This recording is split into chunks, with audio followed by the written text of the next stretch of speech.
Hi there, my name's Phil and I'm part of Hazelnut Community Farm. I've been following these Bible studies that Simon's written for this Lent course, and I think it's amazing.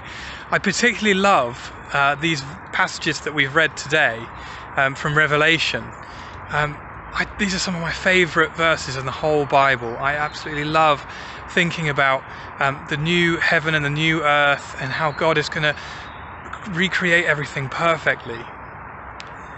It's so inspiring, but these images of perfection can also be, in some ways, demotivating or demoralizing. And so I just want to talk a bit about that today, a bit about how we can take small steps to make the world we live in a better place. When we think about climate change and the global climate crisis that we find ourselves in, people so often talk about the limited resources that we have on this earth. If you go to an Extinction Rebellion protest or rally or march or whatever, then you'll hear the phrase, "There is no planet B." But what do these verses in Revelation have to say to that?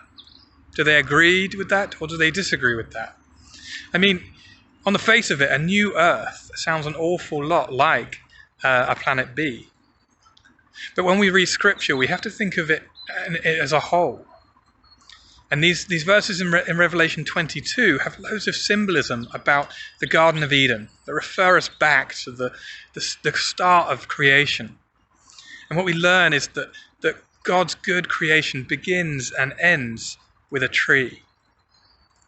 Perhaps our story of redemption is far more connected to the earth than we realize, connected to trees, connected to rivers.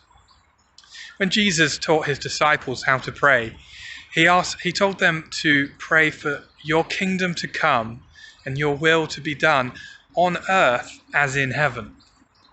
This earth that we live in today, to become more like heaven. So perhaps this new earth is not planet B, but a restored version of this earth. Now, thinking about that inaction that I was talking about just a moment ago, if I asked you to train for a marathon, you'd probably laugh. I mean, some of you maybe are marathon runners, but a lot of you would probably laugh. Or if I asked you to climb Mount Everest next year, what would you do? You would come up with a training regime that included loads of small steps that you could work towards and celebrate. And it's the same with us thinking about using the resources we have better. So the best advice I've been given is don't try and change everything at once.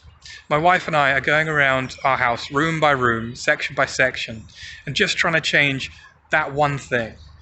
So we still buy our meat in plastic packaging, unfortunately. However, we have almost completely switched over our cleaning supplies, our shower supplies, the washing up liquid we buy, what we wash our clothes with. We've switched it over almost entirely to plastic-free packaging, and we can worry about the meat another day. So what small thing can you do today to help work towards that new earth?